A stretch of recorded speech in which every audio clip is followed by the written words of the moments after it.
My FPL Game Week 35 team selection. In today's video, we're going to take a look at how my team is lining up going into the deadline. The deadline is an early one today. It's Friday. Deadline around 6:30 or so. So yeah, we're going to look at how my team is lining up and how my team performed in the blank game week 34.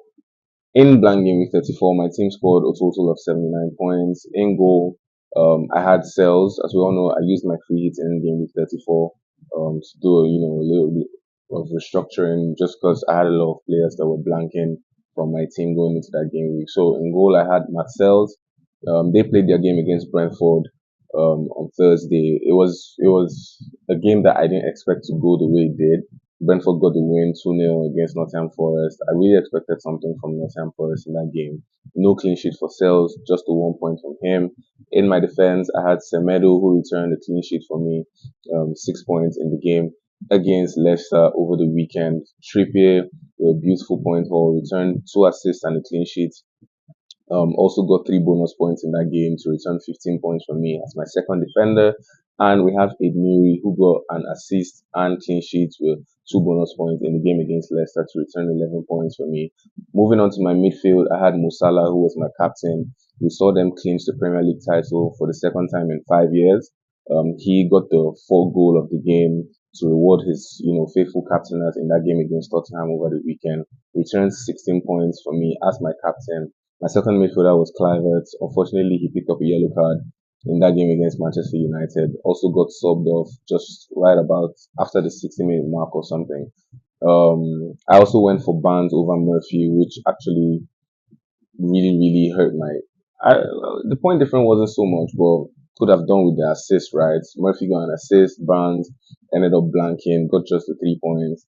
Mbeumo, who was my fourth midfielder, returned just the 2 points in the game against Nottingham Forest, where we saw the likes of Wisa and Shadi, getting goal returns. But just the 2 points from him in that game. Alexander Isak was my first striker up top. We saw him get a goal in their fixture against Ipswich over the weekend. Chris Wood, my second striker, just the 2 points from him in that game against Brentford yesterday. And Matheus Cunha being my third striker going into game week 34. He also returned 2 goals and 1 assist in that game against Leicester. Honestly, I feel like he was an overlooked captaincy option going into game week 34. Just because we were really uncertain whether he was going to, get the start, seeing that Belgrade was back, training with the team. So, fair play to the managers that actually, went with the risky point and put the captaincy armband on him. Like I said, 15 points from him. On my bench, I had Leno who returned 2 points in the game against Southampton. Really great comeback, inspired by Sessegnon. It will be Adama Traore to help Fulham clinch the win against Southampton late on in that game. Luis Diaz, my first midfielder on my bench, got the first goal, the equalizing goal for Liverpool after they went behind 1-0 to Tottenham in that game over the weekend. 7 points from him. Sessegnon, 11 points. He was actually on for a 2-pointer in that game, but then he scored, the winning goal and also clinched 3 bonus points to return 11 points in that game week. And Cucurella, last on my bench, returned the clean sheets in their 1-0 win against Everton over the weekend. So basically, that's 26 points on my bench.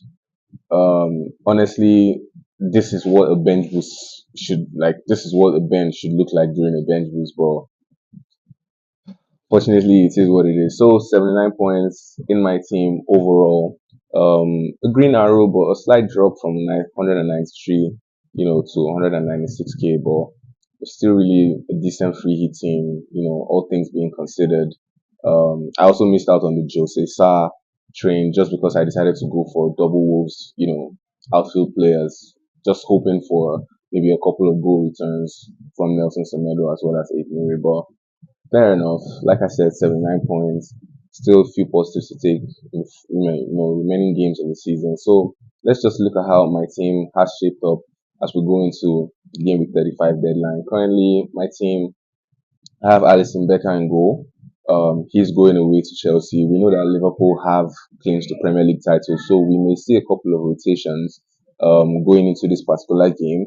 I am hoping that Slot doesn't heavily rotate and the rotation doesn't get to Alisson, because we may see Kelleher, get the start in the couple of remaining games of the season. Um, But yeah, I'm going to be starting Alisson Becker. I do have Ariola who can who it's can definitely come in for me if Alisson doesn't get the start. Ariola, as we know, is at home hosting Tottenham. I feel like there's going to be heavy rotation from Tottenham, seeing as they're looking to secure a place in the finals for the Europa League. So we may see heavy rotation, and there just might be hope for a West Ham clean sheet if that does happen. In defense, I have Munoz at home to Nottingham Forest.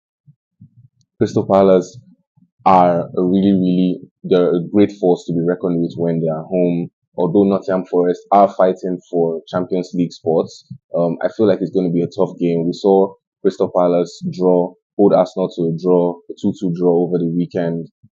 So we know that they have that fight in them, and they're really strong, really, a great side when they're playing at home. I think Munoz possibly could get an attacking return. I can't, really say if there's a possibility of a clean sheet for Palace in this game because, like I said, Forest just lost their last game against Brentford. They are chasing, European places. So I think it's a game Forest do get a goal or a couple of goals out of, but just hoping for a Munoz attacking return in this game. My second defender is going to be Dan Bourne.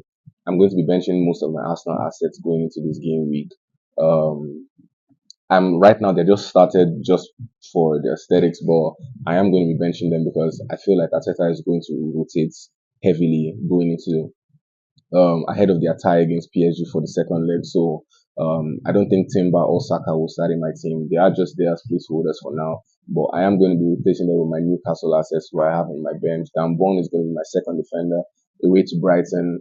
We know that the Newcastle Brighton fixture always tends to produce high, a lot of goals. I'm hoping for a set piece return from Dan Bond like he got in the previous game week against Ipswich.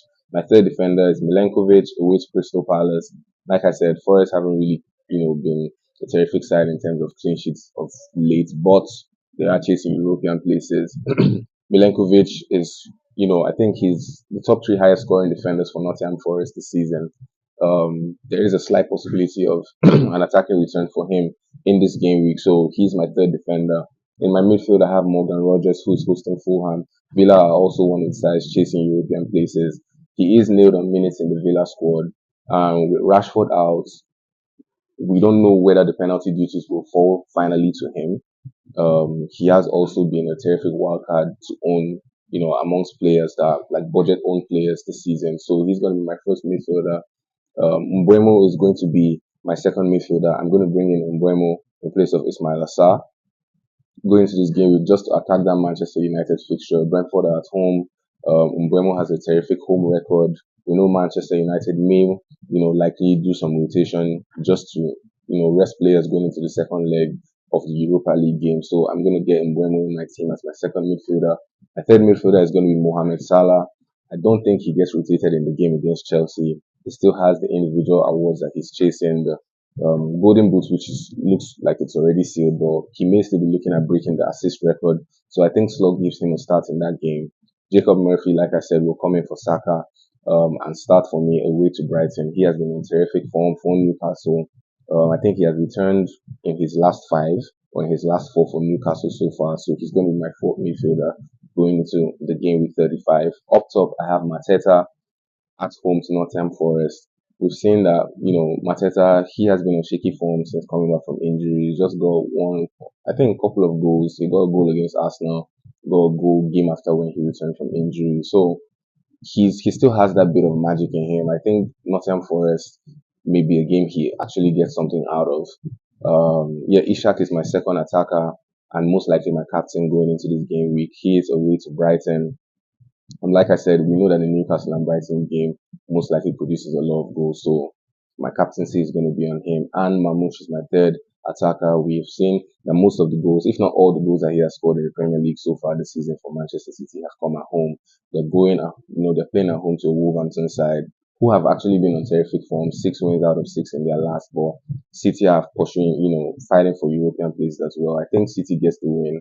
Mamouche probably gets something out of this game as well. On my bench, we have Ariola as my first keeper. Saka most likely going to drop to the bench. Kekes, my second player on the bench, second defender, and Timber, is going to also drop to the bench. So this is what my team looks like at the moment. If you have any videos, please leave them in the comment section. Like, share if you're new around here, and see you in the next FPL video. Bye, guys.